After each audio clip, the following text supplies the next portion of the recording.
Arvoisat osakkeenomistajat, puheenjohtaja, yhtiön hallitus, tilin tarkastaja.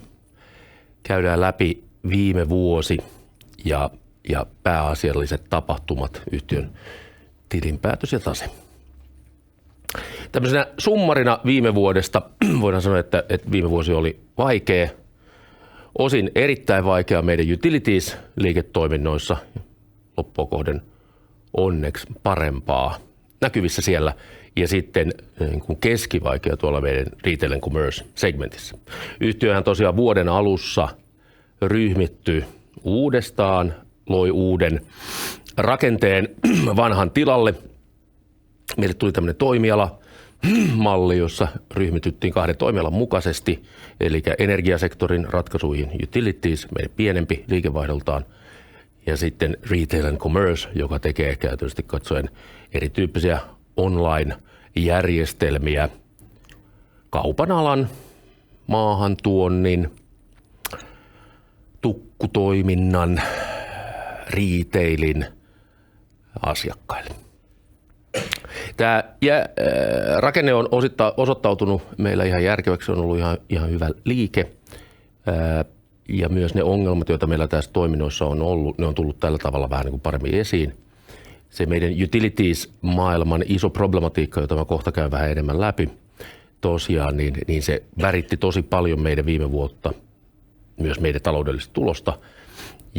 Ja onneksi siinä kävi niin, että me saatiin tehtyä toimenpiteitä loppuvuodesta siihen, että tämä niin kuin suunta kääntyi.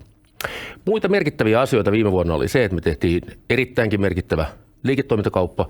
Myytiin meidän Microsoft ERP-järjestelmät Asetsille. Tämä oli siis Q2 aikana.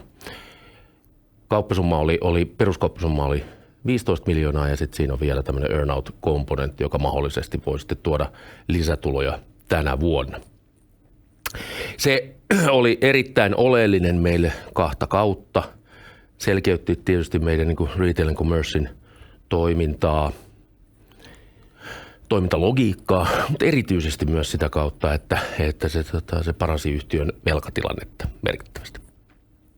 Loppuvuodesta vielä iso muutos meillä oli se, että me muutettiin meidän tuotekehityksen toimintalogiikkaa. Ja se toimintalogiikka muutettiin siten, että meidän tuotekehityksestä tuli enemmän tämmöinen niin kuin jatkuva toiminto, jatkuva palvelutoiminto, toisin kuin se on aikaisemmin ollut vähän tämmöinen niin kuin investointiperusteinen pitkän kaaren toiminto. Ja samassa kun tämä toimintologiikka muutettiin, niin oli perusteet muuttaa myös se, että millä tavalla tuotekehityskuluja aktivoidaan ja poistetaan. Ja se iso muutos tarkoittaa meillä sitä, että me emme enää aktivoi tuotekehityskuluja. Meillä ei myöskään ole enää poistettavaa tuotekehityskulua, eli kaikki alaskirjattiin viime vuonna. Erityinen hyöty tuossa on se, että ulkopuolelta katsottaessa yhtiön tuloslaskelman tulkitseminen on huomattavasti paljon selkeämpää ja helpompaa nyt. Käytännössä katsoen meidän niin kuin liiketulos vastedes on hyvin lähellä meidän kassavirtaa. Katsotaan muutamia graafeja liikevaihdon tuloksen osalta. Tässä on vertailukelpoinen liikevaihto, joka siis tarkoittaa sitä, että tässä on putsattu pois se yrityskaupan vaikutus. Eli tämä, kun viitataan tässä slaidissa Microsoft Business Central ja LS Retail liiketoimintakauppaan, joka on meillä sitten ollut aikanaan Microsoft ERP, niin ne on eliminoitu tästä pois. Ja tässä nähdään se, että meidän liiketoimintavolyymi, liikevaihto molemmissa segmenteissä hieman viime vuonna supistui. Tosiasiassa tämä supistuminen oli pienempää kuin mitä me oletimme siinä niin kuin ihan alkuvuodesta. Sitten siinä jossain vaiheessa meillä näytti siltä, että tämä olisi voinut jonkun verran kiihtyä parempaan suuntaan, ja niin se ehkä tekikin tuossa kun muutamien kvarttereiden aikana. Kvartteri 3 oli meille sinänsä hyvä, että se oli vertailukelpoinen liikevaihto. Ensimmäistä kertaa ihan vähän kasvo pitkään aikaa. Sitten taas Q4 liikevaihdossa meillä oli pieni pettymys. Ja tämä johti siis siihen tosiaan, että kokonaisuutena tämä vertailukelpoinen liikevaihto heikentyi suurin piirtein 5%. Vertailukelpoinen käyttökate, tässä oli tietysti siis heikkenemää, tai ei tietysti, mutta tässä oli, ja siihen vaikutti todella monet asiat. Suurin yksittäinen syy näkyykin tuossa graafissa, eli utilitiesin kannattavuuden heikkeneminen. tämä ongelma utilitiesissä oli meillä alkanut jo edellisvuonna, eli 22 tilikauden aikana, ja johtui siihen, että meillä oli laatuongelmia meidän softassa, josta johtuen jouduimme rekrytoimaan aika paljon ihmisiä korjaamaan ja ylläpitämään niitä meidän järjestelmiä. Se on tietysti kallista toimintaa. Sitten vuoden 2023 aikana alkuvuosi oli hyvin vaikea, mutta loppuvuodesta tapahtui käänne, joka myös johti siihen, että meillä oli yhtiössä muutosneuvottelut, ja ne muutosneuvottelut, kun niiden syy oli pitkälti siellä, että meidän softan laadut olivat parantuneet, joten meillä ei enää ollutkaan tarvetta pitää sitä määrää ihmisiä ylläpitämässä ja korjaamassa meidän palveluita.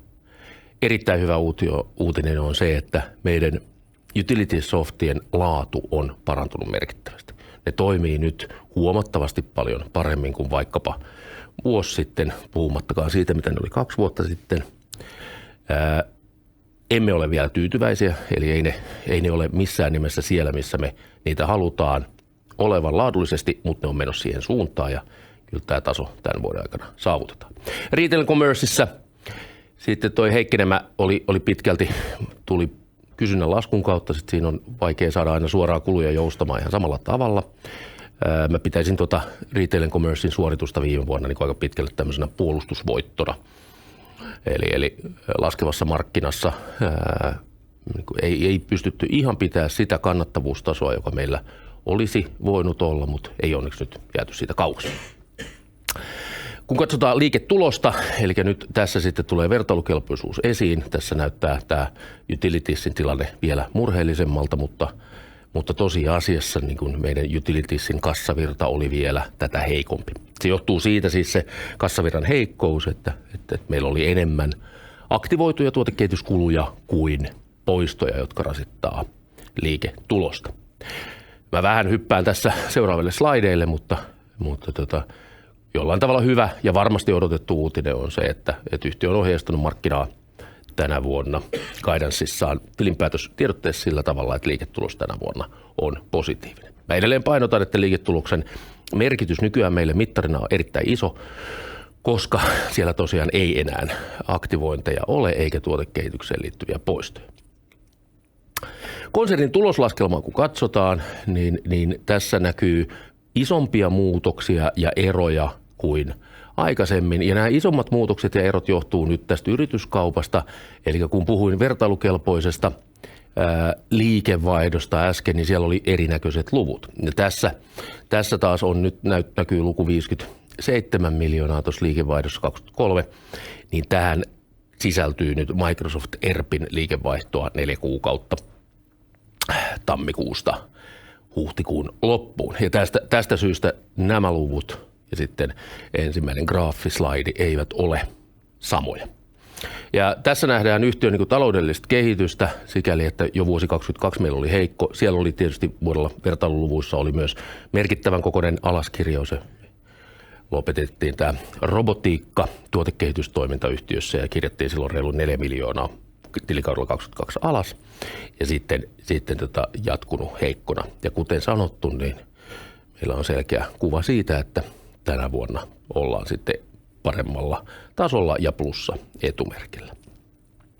Konsernin taseessa muutoksia viime vuoden aikana. Merkittävimmät muutokset, niitä on tuolla 2. Ensimmäinen on se, että velat ovat merkittävästi pienentyneet. Se johtuu tietysti siitä, että kun tehtiin tämä liiketoimintakauppa, myytiin asetsille, saatiin rahat, lyhennettiin velkoja. Toinen merkittävä asia on siellä, kun katselee pitkäaikaisten velkojen ja lyhytaikaisten velkojen eroa, niin pitkäaikaisia velkoja yhtiöllä ei näyttäisi olevan juuri ollenkaan, ja teknisesti näin on, mutta lyhytaikaiset on kasvaneet merkittävästi. Tämä johtuu siitä, että yhtiöllä on ulkona joukkovelkakirjalaina nimellisarvo 23 miljoonaa euroa, joka erääntyy ensi syksynä. Ja tästä syystä, kun erääntymisaika on alle 12 kuukautta tilinpäätöshetkestä, niin kaikki velat, jotka erääntyvät 12 kuukauden sisällä, kirjataan lyhyisiin velkoihin. Ja käytännössä katsoen tämä on asia, jota yhtiössä järjestellään tällä hetkellä. Me työskennellään sen eteen, että yhtiön jälleenrahoitus fiksusti onnistuu. Ja kyllä minulla on sellainen uskomus, että näin tulee tapahtumaan.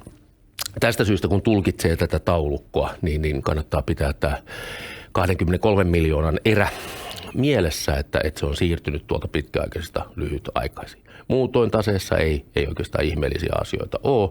Siellä tietysti liiketoimintakauppa kun myytiin, niin taseessa oli noin 8 miljoonaa euroa erinäköistä niin kuin tasearvoa, jotka sitten kohdistettiin sille liiketoimintakaupalle. Ne on tietysti taseesta silloin poistuneet. Muutamat recapit siitä, että missä yhtiö on nyt. Muutosten, yrityskauppojen, robotiikan lopettamisen, Microsoft ERPin myynnin, utilitiesin, merkittävän kokoisten YT:n jälkeen. Edelleen meillä on 6 maata, jossa me toimitaan. Voisi sanoa niin, että meidän päämaat ovat järjestyksessä Suomi, Tanska ja sitten resurssimielessä Puola. Toimistoja on 13 kappaletta ja henkilöstöä on 572. Tuo 572 on viime tilikauden keskimääräinen lukumäärä.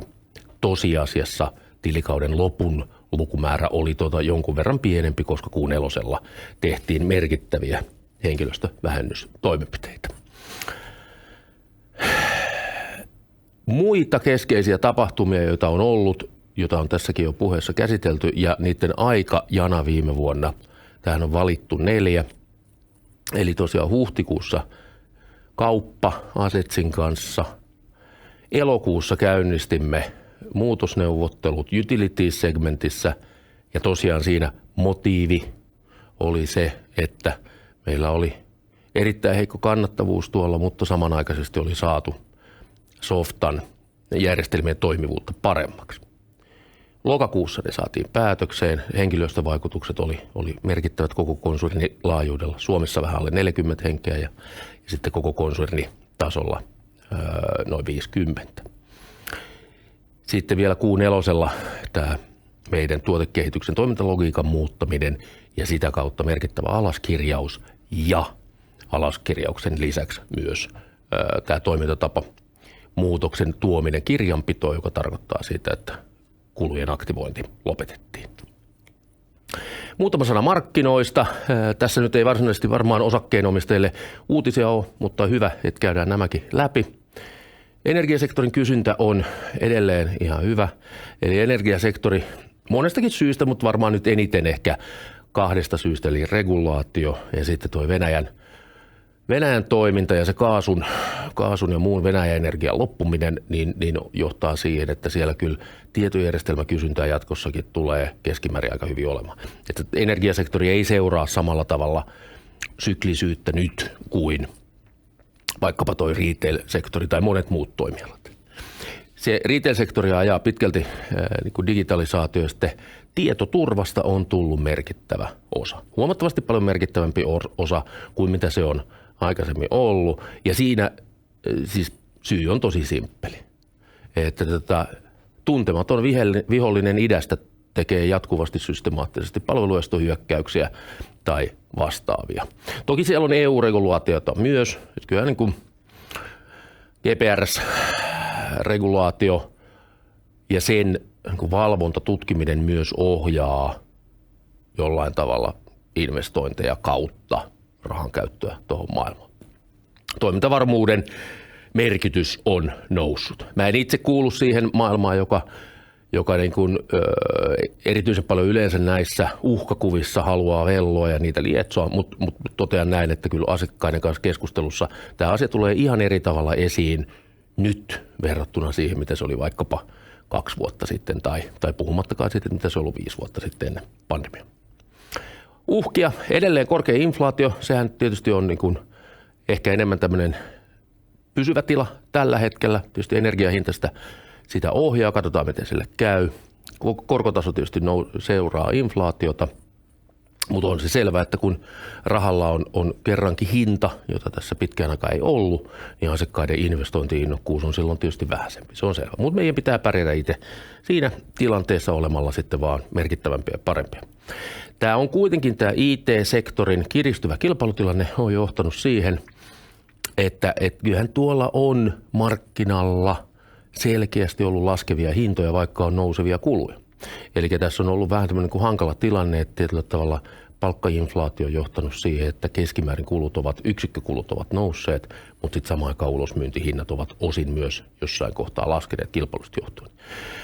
Tämä on tämä meitäkin vähän syönyt, onneksi ei laajamittaisesti, että me ollaan jollain tavalla pystytty itseämme siitä suojaamaan.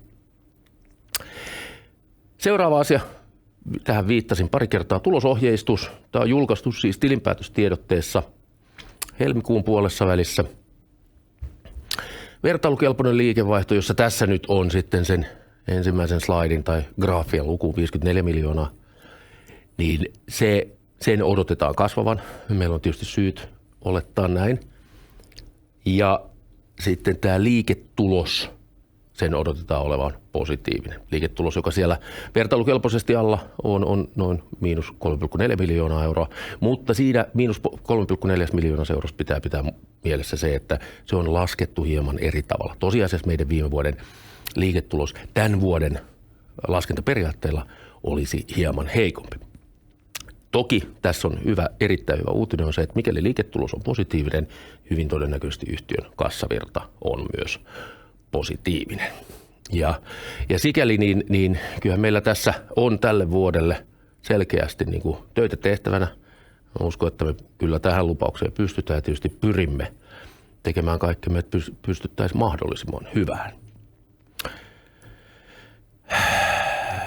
Vielä pieni päivitys meidän pitkän aikavälin taloudellisista tavoitteista, joskaan nämä eivät siis ole muuttuneet, eli sinänsä numeroita ei ole päivitetty. Osingonjaot ja velkaantuneisuusasteet on enemmän kuin ehkä, osingonjako varsinaisesti on niin kuin valinta sen mukaan, mitä pystytään jakamaan.